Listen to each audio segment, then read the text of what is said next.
Hey everybody, welcome to Game Audio Hour number 103. It's our weekly podcast. We discuss all things game audio, from creative ideas, the latest techniques, project experiences to audio secrets. Here's where you find your in-depth coverage and opinions related to game audio and a very special guest. But we're going to start with Vince. Vince, how you doing? I am doing all right. I am super excited because I found a really cheap pen that I enjoy. It's so cheap. This pen is so cheap, but it writes so beautifully.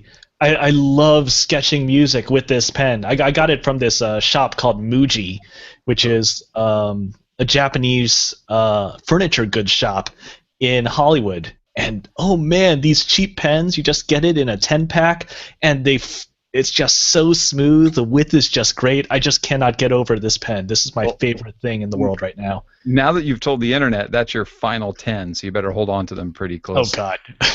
Yeah. I've got Mike, it. This is mine. Mike, how many Muji pens do you have? None, but I have to tell you that my philosophy of pens has really evolved over the years, because I used to have a very forgiving attitude. It was almost superstitious that when a pen seemed to run out, I thought it would heal. So I would just put it on a shelf and maybe turn it upside down or shake it and come back to it 2 weeks later and be horribly disappointed. These days, if a pen so much as gives me a road bump, if that flow of ink just has a little hiccup, I just throw it out the door and get a new one. So I feel I've matured as a pen wielder. You're like the George R. R. Martin of Pen Massacre. That's right. If one displeases me, or if I'm just in a bad mood, I disfigure it and slice it in half. Or if that pen rolled up a bad D&D character, you get revenge upon that pen for the rest of its life, or at least the brand, right? I appreciate your commitment to this joke, but I think we've hit the point of diminishing returns. So let's move on. Alex! Yeah, speaking of diminishing returns. That is not what I meant. That's a good segue. Thanks for that, Carl. That would have been a good awkward segue. I blew it, though. You missed. The opening was there, the door was open, but you just walked straight on by. I'm very well, thanks. I've been doing a little bit of hardware synth shopping, so you can ask me about that later. And I'm going to be getting a new interface and a rack box. Rack boxes are kind of surprisingly difficult to get, because you read reviews, and the only people who bothers to write reviews of a rack box are the people who've had trouble with them and complaining about, handle fell off and hurt my foot, or it warps, or all manner of different kinds of problems. So strangely, I've sort of decided the interface. I've got the synthesizers coming from eBay in a few days, but the rack box is really giving me trouble. So you're looking for a 19-inch rack? 19-inch, yeah, that's right. 36U. No, not really. That's actually going to need maybe 3U or 4U high. So things are a man who I bet has a bunch of rack equipment, Austin Wintory. Thanks for being on the show. I have surprisingly little, although I do have a lot of semi-functional pens.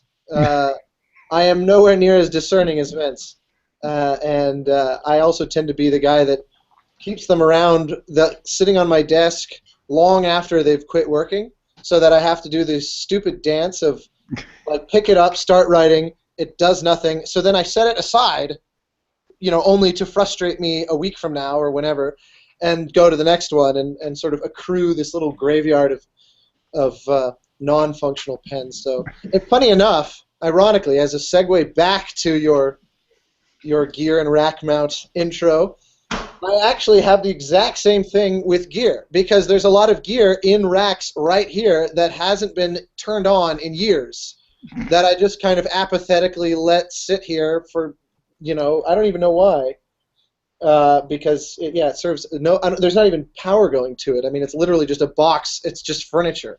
It's squatter gear.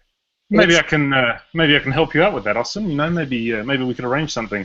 Yeah. Well, you wouldn't want that. I mean, this stuff is old. I mean, some of these are like, one of these is a custom Giga Studio rig that's probably built 12 years ago or something like that hasn't been in use in 5 or 6, and that was way past the point of expiration when I quit using it 5 or 6 years ago.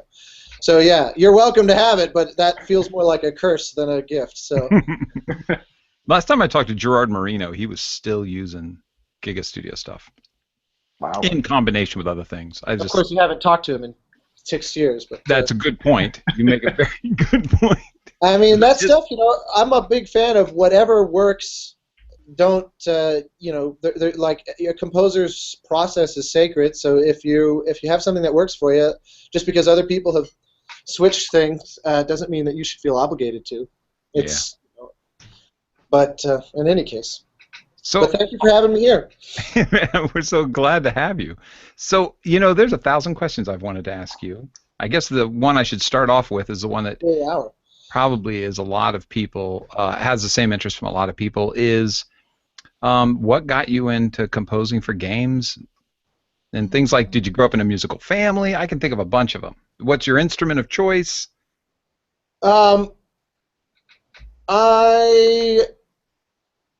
It's funny. I have resisted to the instinct to start everything with some kind of doppelganger Alex kind of comment, because my initial reaction was to say, well, I needed a career that would put me in the same sphere of orbit as Alex May, because otherwise I'd be floating doppelgangerless.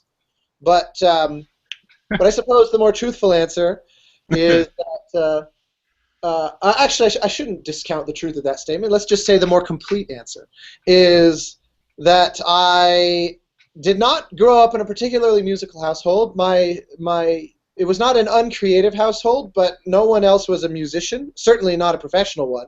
The closest relative that I have was my father's mother, my grandmother, taught piano and violin and played in the local orchestra and all that in Arkansas. So, to the extent that it's genetic, I suppose I inherited it from her. But I was always interested in creative things. I liked making stuff. And eventually, the stuff I started to fixate on most was musical in nature. And that kind of got me going down a path. In other words, once I started music lessons, piano, at age 10, very quickly all I wanted to do was write music because it's like when I learned to read and write, I started writing my own stories and immediately was like, I'm going to be a novelist, and then that was like in the 3rd grade or whatever. And then similarly, as soon as I got into music, it became much more interesting to me that I would create music than just learn and perform things back like a performer would. And I was also a big gamer. I was actually a gamer before I was a musician, and so the way I think of it is that those two were on some kind of collision course, to manifest at some point. And as it turns out, they did in college, basically. But yeah, they were inevitably bound for one another, I think. That's a short and sort of semi-fractured version of a story that's a lot longer and involves BB guns and stuff that I need not bore you with today. No, that's awesome. I was actually muted. Sorry for the awkward pause. Was there a particular game that kind of catapulted you to have an interest in composing for games? Well, I was always a huge diehard for the LucasArts adventure games, and so in aggregate, they formed a broad inspiration. Whether it's the early days of that era, which would be like Day of the Tentacle, Loom, Monkey Island. I was really, I could, before I could read music or do anything, I was capable of going, Of course, there's so much reverb on that, it's probably inaudible what that was, but here's a cleaner version. Little Mike Land tune for Monkey Island. But I remember 2 scores, and I can't remember how old I was. I was still pretty young, but when I first heard what was effectively Jeremy Soul's first score, which was for a strategy game called Total Annihilation, I remember being blown away at the integrity of that writing, because I was also really into film music, and had a burgeoning interest in classical music, and from obsessing over composers like Jerry Goldsmith, when I heard Total Annihilation, I was like, this is a composer that has a similar command of the orchestra as these Hollywood guys do, and it was also just one of the first that I'd ever heard that was done live. I mean, it was one of the first games to really take advantage of that, and of course, it extremely awkwardly streamed off the CD, and so it was not a victory for musical implementation, but from a production value and compositional standpoint, it blew me away. But the one I always point to was Pete McConnell's Grim Fandango, because that score was not just beautifully written and wonderfully unique, the way that it brought together the kind of noir smoke cocktail jazz with the folkloric Mexican Day of the Dead sort of thing, but also he had gone around San Francisco getting all these spectacular musicians from nightclubs and things, and so the performances had personality. Like his bass clarinetist is Tom Waits' bass clarinetist. You know? So it's like the score just oozes with personality. It's not just nicely groomed nip-tuck orchestral writing, but it actually had this soul to it. And I remember when I heard that completely blew my mind.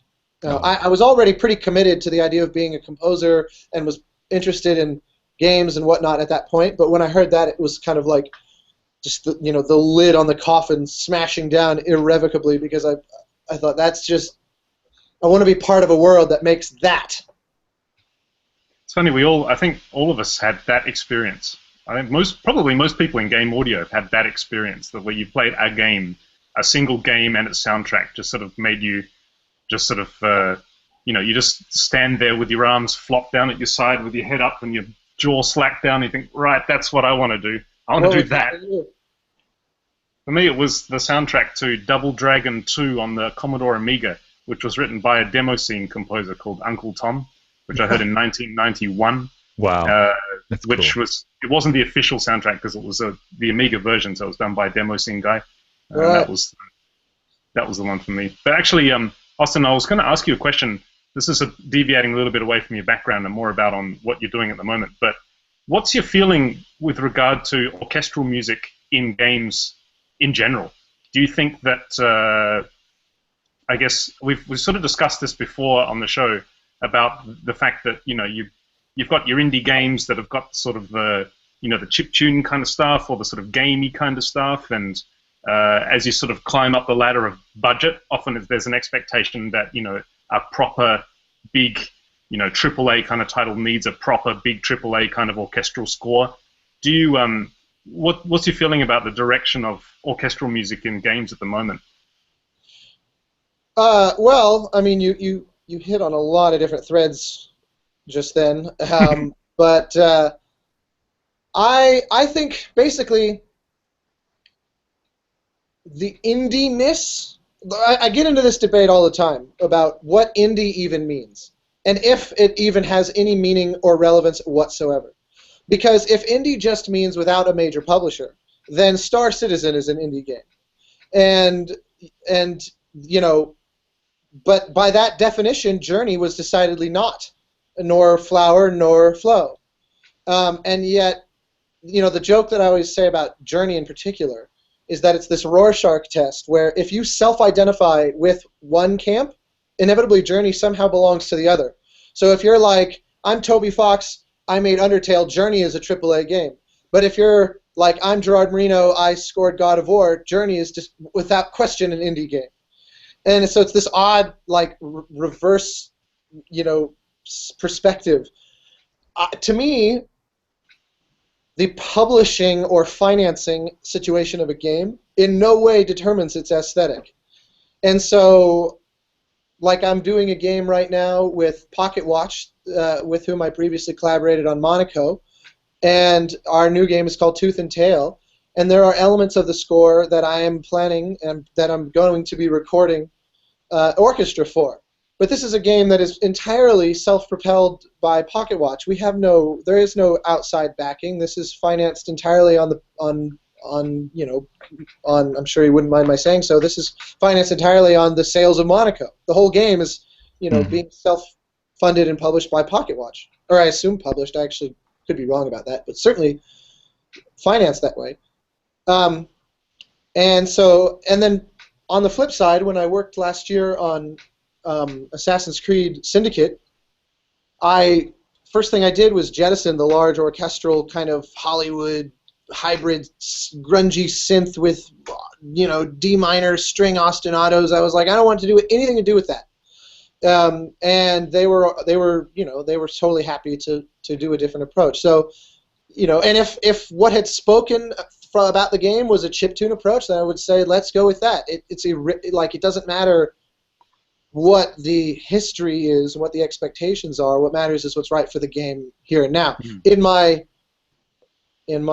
estimation. So I think there's a little too much. Sometimes I think there's a little too much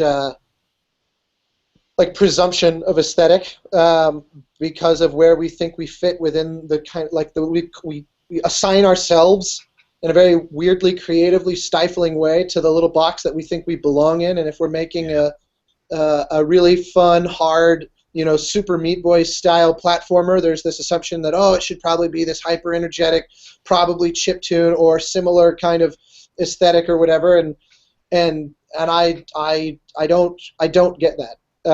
And anytime a game comes along that bucks those trends, I'm extremely thrilled. Because we can record an orchestra doesn't mean we should, but nor should we reject that because we think it makes us not indie. Because that's the other part of it. And I know I'm just sort of firing one tangent after another here, but the other part of it is when people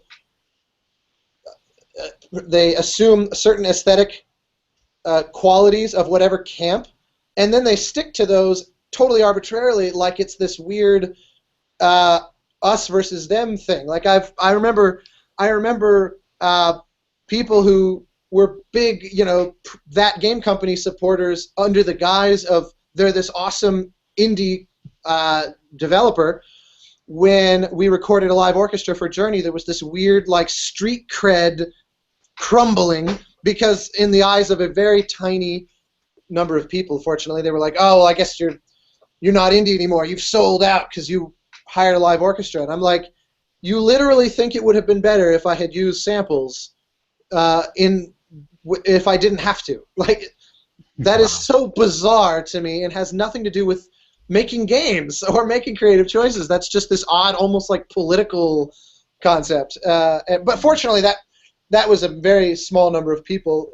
But it's something that you do every now and again run into because we're tribal creatures that like to separate ourselves into factions and then have a weird us versus them thing. So anyway, that you asked 5 questions and I gave you 25 answers, but there's my rambling. It's all awesome. Mike, you said you had a question, Mike? Yeah, I think Mike had a question. I actually wanted to drill down a little bit into one of the topics that Austin touched upon, which was Assassin's Creed Syndicate, because it seemed like a natural follow-up subject to the things you're just discussing. I thought that was a really interesting approach for that score, and I remember bracing myself at the beginning, kind of getting ready for the inevitable low string pedal and then some woman's voice with a lot of reverb singing in Phrygian or something, and suddenly I was listening to a string quartet and doing this really gnarly, contrapuntal, very chromatic musical vocabulary, and I thought this is really cool as an approach and so counterintuitive. So question part 1 is how did you arrive at that stylistic choice now that you established what you didn't want to do, and how hard of a sell was that for the producers, giving the musical precedent there's already been for the series? Right. Well, so I got really lucky because they just approached me out of the blue. I didn't know anyone from that team at all. I'd never worked with them. I'd never even met any of them, and that's it's not often that someone just kind of shows up at your door totally without any pre-existing relationship of any kind. And they said, after you go through the song and dance of signing an NDA to even know who it is that's even calling you, they said, we're working on the next AC, and they sent me a breakdown of what dude, Vince, you're missing out. Storm Drum's awesome. And they sent me a little they sent me a PDF just kind of walking through the basic bullet points of what made this game different from the prior games in the series. You know, if Unity was broke, Paris and Black Flag was obviously this kind of like 16th century Pirates of the Caribbean thing, and you know, prior to that was like the American Revolution and et cetera, et cetera. You know, Florence and ancient sort of, or like almost like quasi Crusades, Jerusalem, and et cetera, et cetera. All of them, despite the radical shifts in time, had a pretty consistent aesthetic of like a kind of futurist Hollywood vibe. You know, almost like a modern Hollywood take on a Blade Runner kind of aesthetic in a way, you know, where it was a very synthy, but it was not without its sense of like that kind of traditional epic sort of vibe that's very prevalent in a lot of film and trailers and that sort of thing.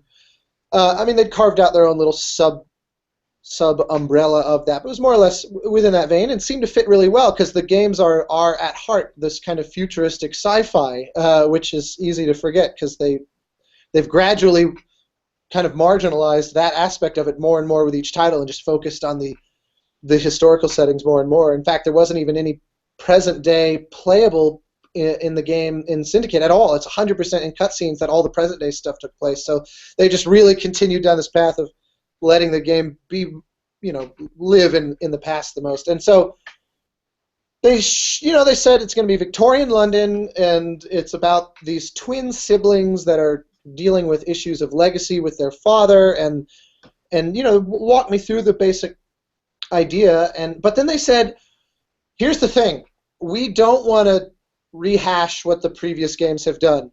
We want you to, they said, we specifically are talking to you because we think you can probably throw us this curveball, and we actually really want to see what you think. So they sent me zero like temp music or style guide or reference tracks or anything like that. They just said, what would be your approach to a Victorian London AC game, knowing you are not beholden in any way to any prior AC? And so I went and kind of thought about it for a week or so, and thought, well,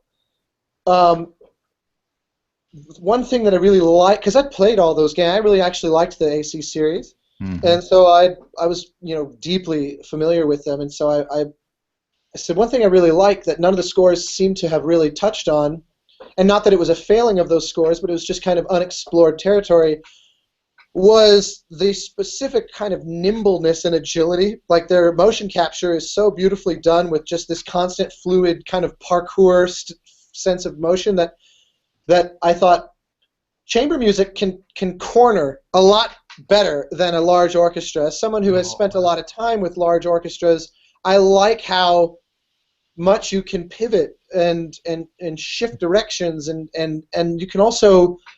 you can actually be more tactile and more visceral with chamber music because you put the microphones, you know, 4 feet away from 5 people, and even though the sound is technically smaller, in a certain sense it actually feels bigger because every single individual musician counts, and you're not going for the broad perspective that you do when recording an orchestra. Now, an orchestra is kind of like the juggernaut, where once it gets up to speed, it's sort of like the force to be reckoned with. But I was like, that's not my interest here. These are stealthy shadows, you know, effortlessly bouncing off the side of buildings kinds of games, not, you know, massive sort of steamroller of destruction. And so I thought, what if it was like, I jokingly called it Neo Mendelssohn, except that it was a far more like progressed through history musical vocabulary than Mendelssohn ever would have done. So my joke was that I time traveled back to Mendelssohn, you know, to sort of early mid 19th century, abducted Mendelssohn, took him to the mid 20th century. We hung out for a few weeks in Eastern Europe with like Bartók and Kodály, and then I sent him back, and then he started writing music, and that was kind of the idea. And I sent it to them, and you know, there's other stuff to it as well. I thought it'd be cool if, you know, there's minimal sense of minimal reliance on percussion. So many sort of action scores rely so heavily on just like a rhythm, a driving rhythm. And so I said, what if there's basically none of that? But when there is, it's like this just sort of massive machine-like metallic slamming and stuff as a sort of quasi-tongue-in-cheek reference to the Industrial Revolution kind of vibe. The idea of almost quasi-literally evoking emergent machinery in factories and things like that, but in a very like tongue-in-cheek, subtle kind of way. And so I put all this together and sent it to them, and I called my agent and I said, we're never going to hear from them again. They're going to say, with all due respect, when we said do something different, what we meant was like maybe a novel instrument. But this is the 6th Assassin's Creed. Who do you think we are? And to my complete shock, they called me back virtually that day and said, when can you start? Wow. And the crazy thing is, once we got rolling, the total score was about 3.5 hours, and I don't think I did a single rewrite of a single anything in there, because once we kind of laid the framework there was one cue we kicked back and forth a little bit to kind of suss out, and once I happened on the idea of like combat as a dance, there was never another revision again, which is insane because the stack of cues was so enormous, and yet somehow we just kind of were in sync, and so anyway. That's great. That brings up a question about contract that I think a lot of people have. In your contract, do you have rewrites written in there, and how many? I tend to not do that because I don't really like that approach. I've also partly because I'm always rewriting things out of my own kind of neurotic obsession that they don't even have a chance to ask for one usually. Like so often the dialogue is, hey, we wanted to talk to you about this cue, and I'm like, well, what version did you listen to? And they're like, oh, version 2A, and I'm like, oh, sorry, it doesn't even matter what you're going to say because that's not even the current version anymore. Like, so even after oh, sorry, I interrupted. I apologize. No, what'd you say? I because of the lag, I thought you had stopped. I was just going to say, so even after you've delivered the cue to them, you're still rewriting, huh? Yeah, well, because it's usually like once it's done, I always have this paranoia, like, well, that was too easy. And so it probably sucks because if I could just vomit it out, then it probably is vomit, and so it's like I have to feel like I need to chisel, and I have a very it doesn't promote like healthy life behavior and like sufficient hours of sleep and weekends off and things like that, but nonetheless I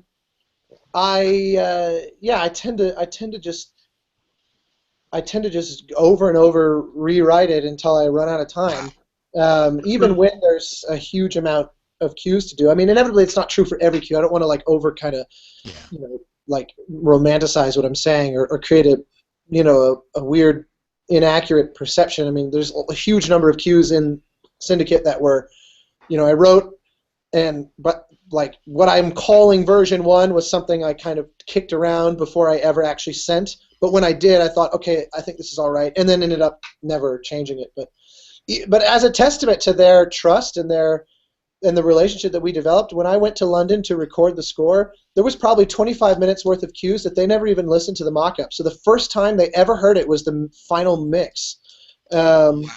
And which is completely insane. I mean, I kept telling them like, because the weird timing, just by chance, was that the week I was going to be there was like a bank holiday in Canada, so they all had time off by like federal holiday mandate, and so I said, guys, there's going to be a few cues that are flying in at the last second, and I don't want to make you kind of work from home on a holiday or something, but like I don't see how else you're going to hear these, and they were like, it's fine, don't worry about it. So there was like seriously 25 minutes or something that I don't think they ever even bothered to check out, and certainly there were no like, because obviously I was nervous, like, oh great, I'm going to come back with these recordings and they're going to be like, what's that? I don't like that cue, but yeah, it didn't happen. It's crazy. Before we move on from Assassin's Creed, I wondered if you could talk briefly about the songs, the vocal songs, the kind of folksy stuff. Yeah, right, very sure. Macabre, which creeped me the hell out, frankly. So I'm curious where they came from, where the lyrics came from, and what the inspiration was there. Yeah, that was one of the most fun things I have ever done in my entire life. Like, it was absolutely one of the highlights, quite literally, of my career, because what it was that, so the audio director was this woman, Lydia, and part of why she approached me and said, challenge me with a weird approach, and then she totally embraced it, was because she was the audio director at the Quebec City studio of Ubisoft, and this was their first time being in charge of one of the flagship titles, because Ubisoft has, a few of their kind of main studios, and then a bunch of these smaller ones that like do contract work to flesh out the additional content needed to finish these games. Like, for example, they have, a Singapore studio, a Ubisoft Singapore, and I could be wrong, but to my knowledge, they've never helmed a game, but there's always like, this level was done in Singapore, or that level was done, or these art assets were done in Singapore, that kind of thing. And that had always been Quebec's thing as well. And this was the first time that the main game, all the core creative work, game design, art, level design, the writing, and audio direction, all of that was coming out of the Quebec studio. And so I think that they had a certain sense of like, okay, we want to stand out. We want to separate ourselves from the other studios within Ubisoft and really make like a bold artistic statement. And so it was just lucky time and place for me to work on a game where that was the agenda of the people hiring me. So Lydia is this incredibly musically sophisticated audio director. One of the first things she said to me was, I'm the woman. I'll go to an Al Schoenberg concert and cry. And I was like, oh my God, I am like, will you marry me? I just couldn't believe that on a title like this there was someone who had this incredibly, with specific regard to classical music, this incredibly literate background. Wow. And so and very eager to push things, and so they hired me, and I flew up to Canada for my first meeting, and she goes, all right, there's a thing in the score that I didn't tell you about when you like signed on the dotted line that I'm going to surprise you with now. And I was kind of like, go on. And she says that, like especially after Black Flag and the huge popularity of the sea shanties as a collectible item in the world, and then as this, full-on, like when people say, oh, I love the music in AC Black Flag, they're very often talking about all the pirate sea shanties that you collect, because they have a whole separate album of like an hour of recordings of sort of drunken pirate top deck crooning. Nice. And it was hugely popular. And so on Syndicate, they were like, there's going to be a lot of source music in London just being performed by street performers, whether they are singers or like a little brass band in a public park, or a guitarist, or like there's, one of those sort of side quests are these fight clubs where you go to earn money that are like underground fight rings, and there'd be like a little guitarist and a Bowron player, like literally motion captured on the sidelines playing in the space. So they knew they were going to need something like an hour and a half of authentic source music that's been researched by musicologists as to what would have been heard in 1860s London, et cetera, et cetera. Now, Lydia is British, and she was a trained musician growing up in London, so she already had a deep knowledge of the musical traditions of London prior to ever even taking this job. So she knew so many folk songs by heart, where she was like, oh, people have been singing like Champagne Charlie in London for 200 years. Nice. And so she had a list that she showed me of like songs, and she said, we're going to fill London with these, so that as you walk around the city, you just hear the city alive with music, and by amateurs, by street performers that are more professional, the whole thing. And they hired all these musicians in Canada to do all these wonderful sort of acted musical performances, like the crappy drunk versus the pretty good violinist, all of that. And they mocapped all of this, which is totally insane. And so, and every instrument you could think of, got mocap, from barrel organs and accordions to every orchestral instrument. I mean, they had trombone and French horn and tuba, and so that they could make all these different ensembles, and then they went and recorded all these different permutations of these folk songs. And so her little twist surprise was, very popular back then, was this genre called the murder ballad, which was basically exactly what it sounds like. They were songs written to commemorate dark and kind of macabre things. And she said, so given that you play this sibling twin pair of assassins who are causing public, they're having a public impact on the goings-on in London, what if there's some anonymous composer who's writing music in reaction to this that then becomes popular and starts to get heard throughout London? So basically, after each major mission, your target inevitably is like a public figure. Like one of the missions, your target is Pearl Attaway, who's she's a sort of industry tycoon, specifically in the transportation world. So she's controlling like the carriages that are moving supplies through the city and the railroad system, and she has ships moving through the Thames. And after you take her out, public transportation is somewhat disrupted. And so we wrote a song called The Late Pearl Attaway that's about like someone taking notice that this kind of anonymous figure that's mainly a rumor seems to have murdered this known public figure.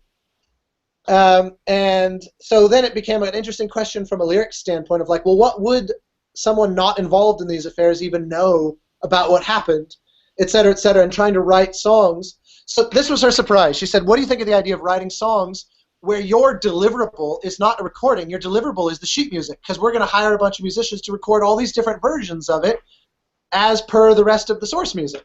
Oh, that's a great idea. And I was like, that's freaking awesome. And so I said, here's the thing. I don't proclaim to be much of a lyricist. Anytime I ever do write lyrics, it takes me 10 times longer than writing the actual music because I tend to hate most lyrics. I think they're cheesy. And so as a result, I think most of the lyrics that I write are cheesy and end up just going in circles forever. And so I like to work with people that just have that natural knack. And I had just finished working on this crazy show that we can talk about if you like, this full-length production in Australia with these guys called Tripod, which are these comedians that have been touring a touring musical act in Australia for the last 20 years. And they're big gamers, and they very often write songs about being nerdy gamers.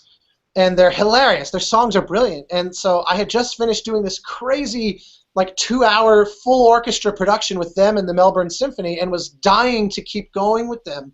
And so I said, what do you think of the idea of hiring them to write these songs with me? And initially it was going to be just that they were the lyricists and I was going to write the music. But once we got into it, they would send me an idea where they're like, well, here's some lyrics, but because then I hooked them up with the lead writer on the game who would walk them through kind of who each of the main characters was going to be and all that sort of stuff that the songs were going to pivot around. And so then they'd send me a little thing that would have like, some basic chords or a melody, or I'd send something their way and they'd kick it back with modifications or whatever, and very quickly it just became a co-write scenario. And there's even some, like one of them, the song called Jokes, Jokes, Jokes, is one that they just sent me fully written, and I said, if I change even one note of this, I will detract from it. Awesome. So at least one of the songs I really can't lay claim to at all, other than giving it the thumbs up and passing it along because it was just so phenomenal. Every aspect of it was perfect. Writing those songs was seriously one of the highlights of my entire life because these guys are geniuses.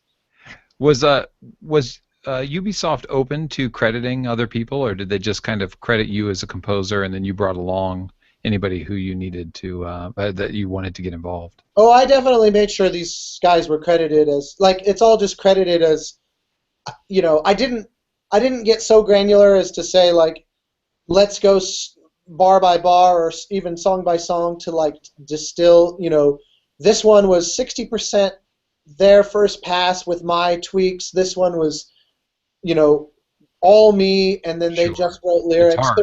Because basically every variation of that exists somewhere. So I said, let's just do it all as written, like by, it says, Tripod and Austin Wintory, or Austin Wintory, I don't remember whose name went first, it didn't matter to me, but I was like, let's just share these down the middle.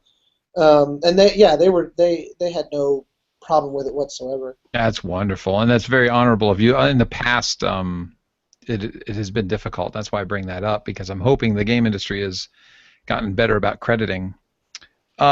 I had another question, but I don't want to stop the guys from. Actually, there was one thing I was that Austin hit on a little while ago that got me thinking.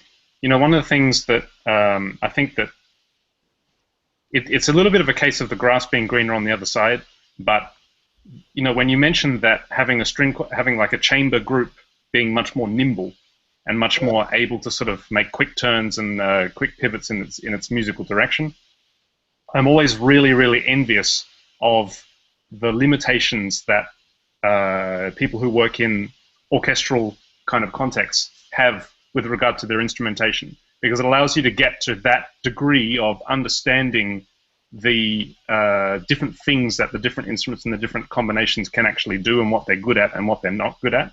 Right. Because I mainly work with, not mainly, pretty much exclusively work with synthesizers, and that's kind of my thing. But when you're dealing in that situation, you can make this box or this software sound like absolutely anything. So you don't ever get to that point of thinking that, I need to make something that sounds nimble and agile, so I'm going to use that because that's the perfect choice, that's the perfect fit. I was wondering that when it comes to instrumentation, do you ever find yourself on the other side of that fence looking over the grass on this side thinking, sort of getting, I don't know, not bored, but sort of getting frustrated with the limitations instead of being inspired and excited by them? I actually go out of my way to limit myself almost dogmatically at the start of a project, because I like the not just that I feel like I struggle to get to the finish line if every piece of paper genuinely is just a fully blank piece of paper. But when I take a lot of options off the table, it radically eases the process. And so the R&D phase at the beginning of a new game or whatever it is very often about sort of asking myself, what is the palette that says what I need it to say, and ideally can say nothing more than that. Which of course is a false sense, because if I handed any one of you that same exact palette, you'd have totally different things to say with it. So it's not actually this hard and fast limitations, but in terms of through my own expression, I like to think of something that it's like painting myself into a corner where now I have to kind of compose my way out of this. And sometimes, like on AC, that actually was really challenging, because I limited the palette so much, and I also had such an enormous volume of music to write that that it was like, man, if I'm not really careful, by the time you finish this game, you will never want to hear strings ever again. And so I had to really try to.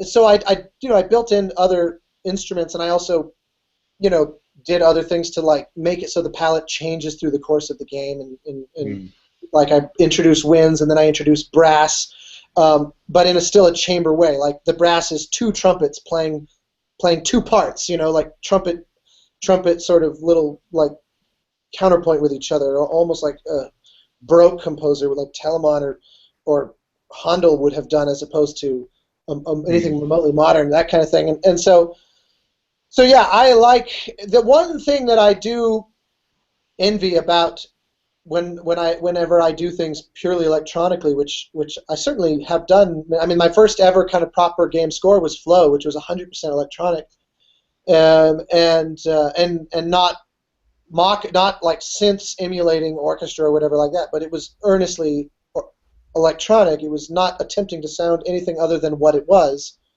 which to me that's the joy of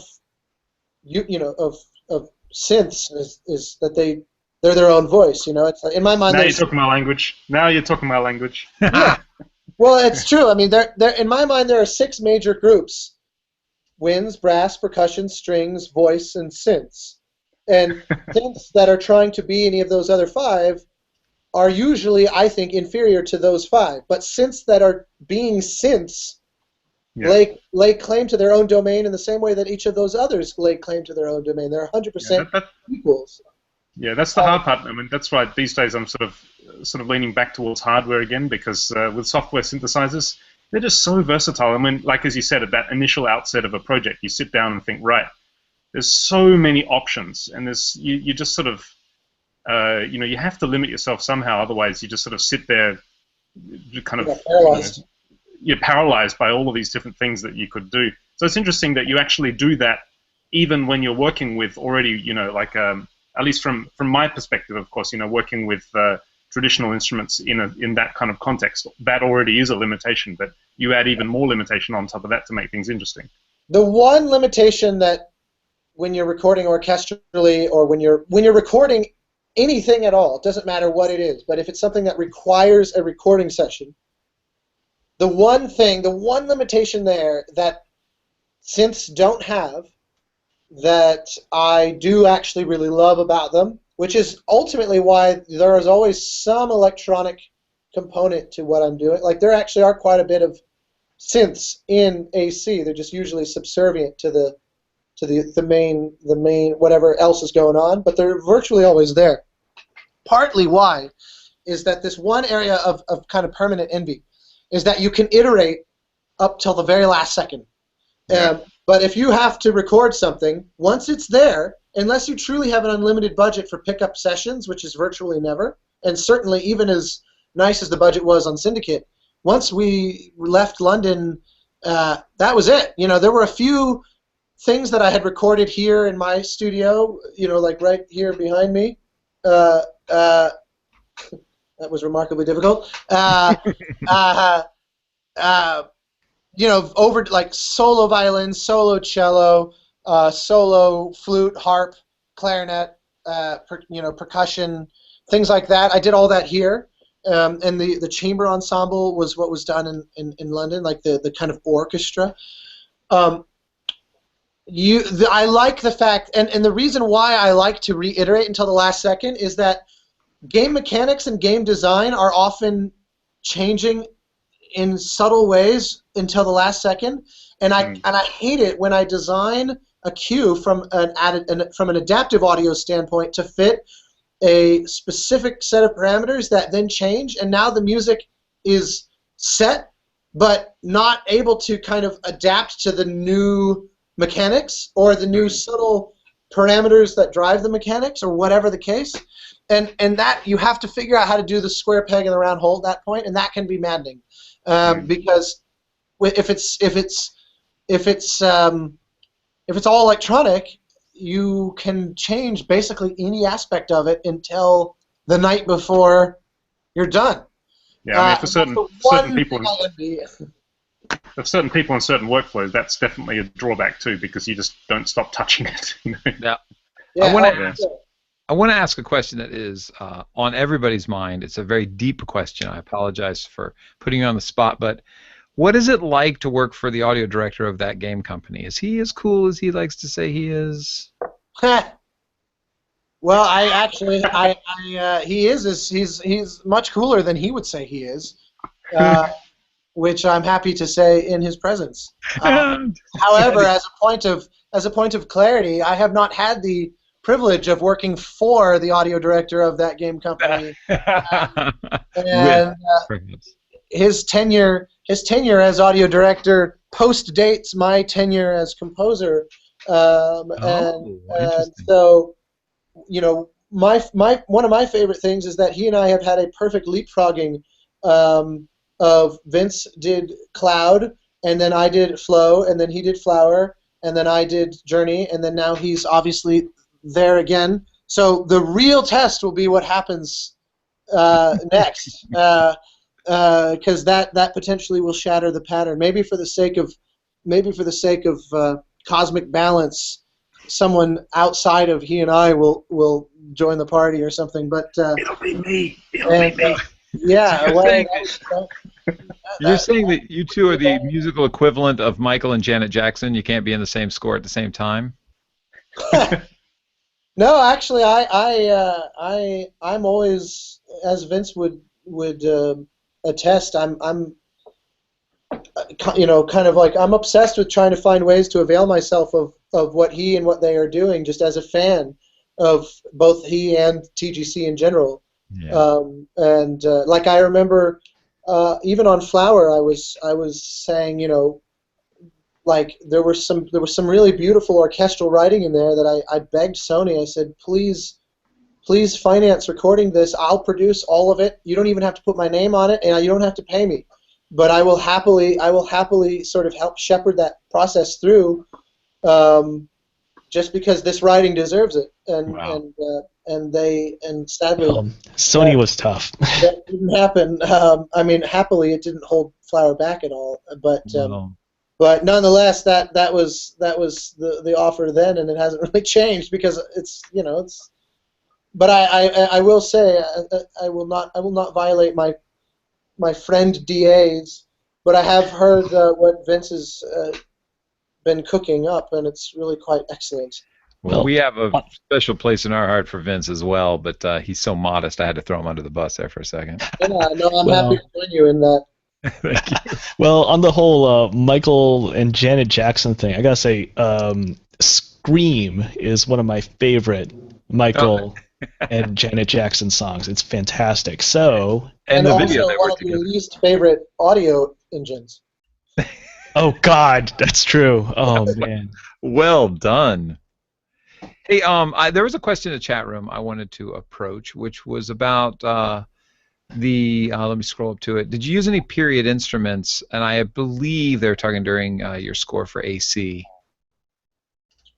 Well, I mean, Victorian London, the period instruments are very nearly what we would use today. I mean, by that point, the modern orchestral instruments had matured quite dramatically. I mean, there were still things like,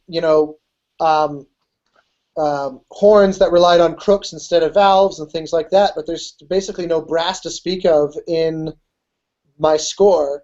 And so even if I'd had an interest in period instruments, it wouldn't have been relevant with the palette that I chose, because violins, violas, cellos, etc., had more or less settled into their current configuration. Brass, I think, had the furthest still to go. And obviously, percussion, the breadth of what we define percussion to be, was still, massively ahead of us, in a manner of speaking. So virtually every instrument that I used for percussion in the score were things that were beyond their thinking of the time. So in that way, the score is highly anachronistic. But everything about the score is anachronistic, actually. The idea of the chamber approach was not because I wanted it to feel like Victorian London. It was entirely because that felt like the way the Assassins... That was the feeling I got from playing the game. This music also created. As it turns out, it's very compatible in a chronology sense with the time and place. But if the game had taken place in another time period, I would not necessarily have come up with a different conclusion. Like if it had been the very first Assassin's Creed, I might have still had the same pitch, potentially.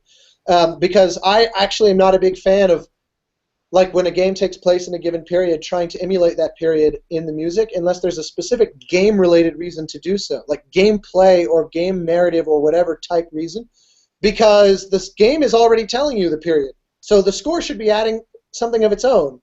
It's the same way that, like, one of the first films I ever did was a Jordanian film in Arabic with subtitles called Captain Abu Ra'ad, and the film...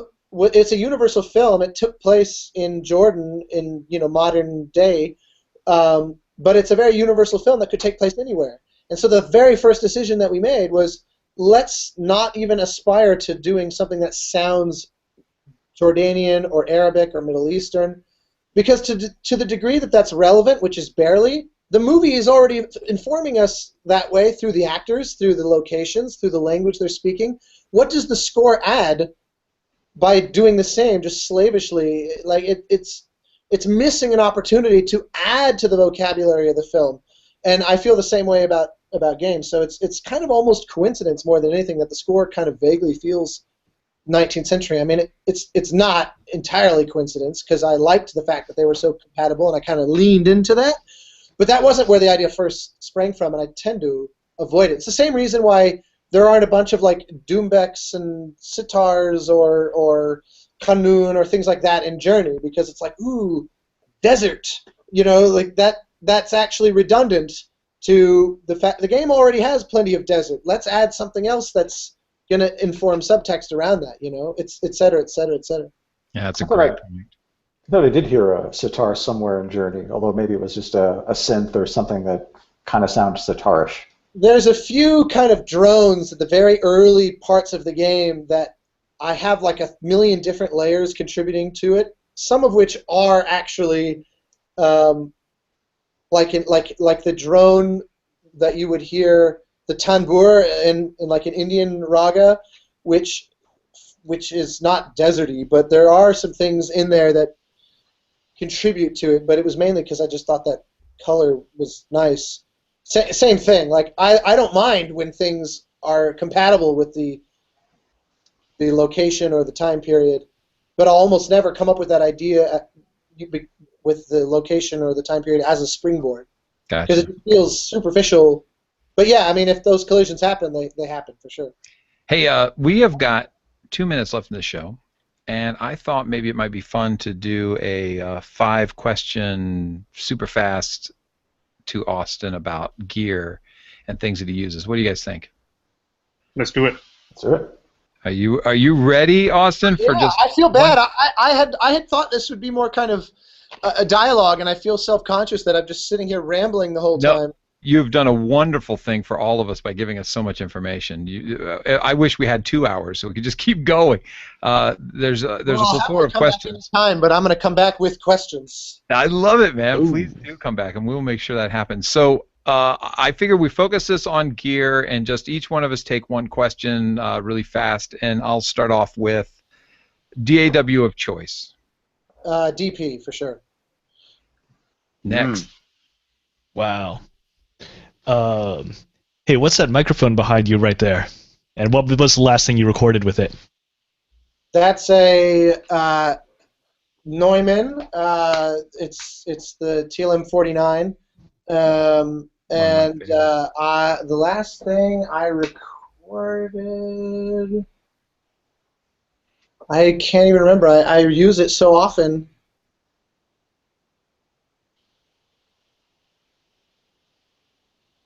Very 11th hour additions to the Banner Saga 2. Because there's these folk song moments in the Banner Saga in both scores that are like, hand percussion, this crazy horn called a buka horn, which I also recorded in here on that mic, which is a crazy thing that like a guy had, the guy that plays it, Noah, he had custom made. It's like literally a hollowed out lamb's horn where the guy has to like harvest it, and it takes like a year to, it's totally insane, but it's an authentic sort of Viking instrument. And recorded that, and then I did some accordion business on it. Alex, you want to go? Well, I got to take this one. Synthesizer. Hardware or software, but choose one. I own 0 hardware synths, so I am forced to choose my various armament of things like Diva and Zebra and I actually am a big fan of. There's a lot of really shitty sort of stock, just like table sort of wave synthesizers that come with Digital Performer. That I love to put through effects chains, like with Sound Toys and things like that, that end up giving them this odd quality because the basic sound is so rudimentary. That I'm a fan of that. I also am a fan of recording things and then endlessly manipulating them so they bear no resemblance to the original sound which was recorded, which is obviously very different from proper synthesis. But yeah, I've never actually really invested. I would love to start buying, sort of proper analog gear. In college, I fooled around on, classics like, first-gen Moogs and Buklas and things like that. Nice. But I've never actually owned any of those sorts of things. So I am 100% software synth based. All right, Mike. What is your favorite sample library for Giga Studio? Actually, I totally have an answer to that because I actually, when I retired all my Giga rigs, I got this software called G Player, which lets you host Giga samples that I use for a few libraries that I couldn't quite get rid of. And it's funny, in the same way that chiptunes have had this resurgence, this one particular library is so old that it's kind of like cool again. Because it's just a bunch of sounds that back 15 years ago everyone was using, but now no one is because no one has Giga Studio anymore, which is distorted realities. Oh wow! And there's not a lot of sounds in there that I use because they're too pre-made. They're too just like, here's a sound that's like a brilliant sound designer made that's got so much character to it that you have to be careful how you use it because to me, it feels like using someone else's melody in my writing. But there are a few obscure patches in there that I still totally dig.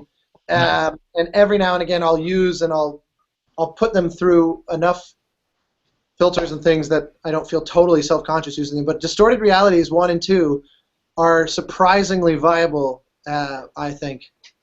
Now, the last question, I will do it in your place, would be, what would today's Austin Wintory tell the Austin Wintory of 20 years ago regarding game audio?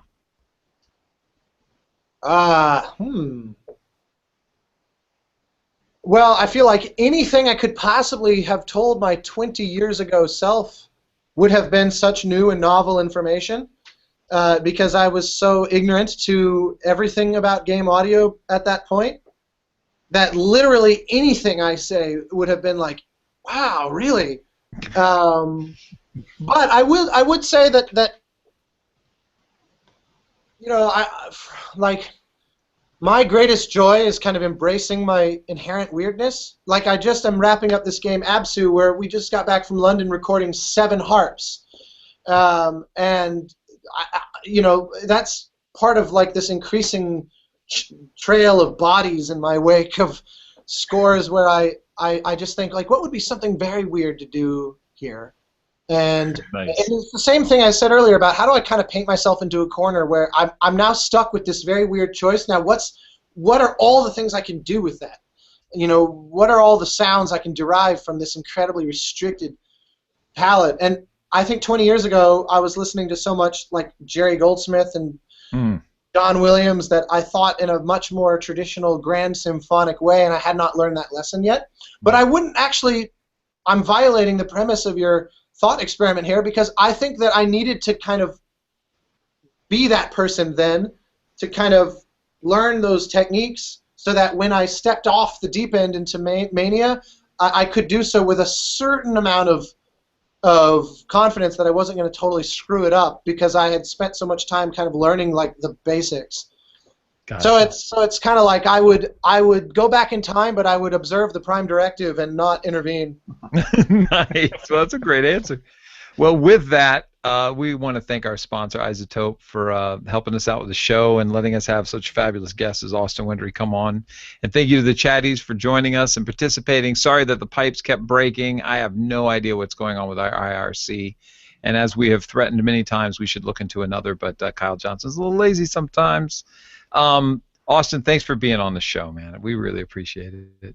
No, it's my absolute privilege. Like I said, I would love to come back, and I will insist it be much more of a dialogue because I really I've monopolized the conversation with no right to do so. So I'm very grateful, but let's do it again. You have been a fabulous guest, and you've filled us with so much information. Thank you very much. And with that, guys, I think we say bye. Everybody want to say bye? Right. Next week. Bye. Next week.